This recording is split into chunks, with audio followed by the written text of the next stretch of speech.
Hi hello welcome back to our channel తెలుగువారి special.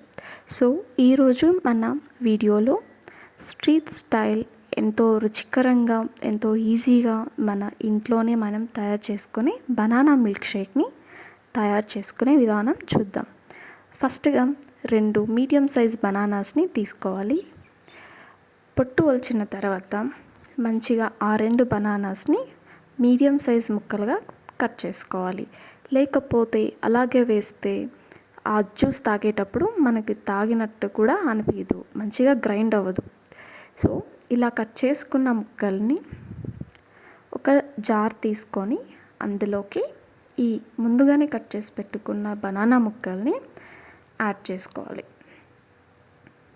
So వేసుకున్నాక మీలో ఎవరైనా డ్రై ఫ్రూట్స్ తినే వాళ్ళు నచ్చకపోతే ఇలా జ్యూస్లో కూడా మంచిగా డ్రై ఫ్రూట్స్ వేసుకొని మంచిగా గ్రైండ్ చేసుకొని తాగితే హెల్తీగా ఉంటుంది. ఇక్కడ నేను జీడిపప్పు అలాగే ద్రాక్ష యాడ్ చేస్తున్నాను. నెక్స్ట్ షుగర్ ఒక 4 to 5 స్పూన్స్ యాడ్ చేశాను. మనకు ఆ జ్యూస్ చల్లగా కూల్గా ఉండేదానికి ఒక 5 to 6 ఐస్ క్యూబ్స్ని కూడా యాడ్ చేశాను. నెక్స్ట్ మనకు జ్యూస్ అనేది స్మూత్గా ఉండడానికి మిల్క్ని కూడా ఒక 1 గ్లాస్ వరకు యాడ్ చేశాను. నెక్స్ట్ ఇంకా దీన్ని మంచిగా మిక్సీ పట్టేయడమే.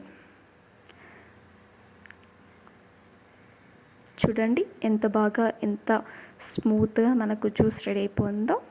ఇంకెందుకు గ్లాస్లోకి ఐస్ క్యూబ్స్ యాడ్ చేసుకొని ఇంకా ఈ జ్యూస్ని సర్వ్ చేసుకోవడమే. మీకు డ్రై ఫ్రూట్స్ నచ్చితే ఆ జ్యూస్లో కూడా మీరు డ్రై ఫ్రూట్స్ యాడ్ చేసుకోవచ్చు. మీకు గనక ఈ వీడియో నచ్చినట్లయితే please don't forget to share, comment and subscribe. అలాగే పక్కనే ఉన్న బెల్ ఐకాన్ని క్లిక్ చేయడం మాత్రం మర్చిపోకండి. మరిన్ని అప్డేట్స్ కోసం మన ఛానల్ని సబ్స్క్రైబ్ చేసుకోండి. Thank you for watching. See you in next video.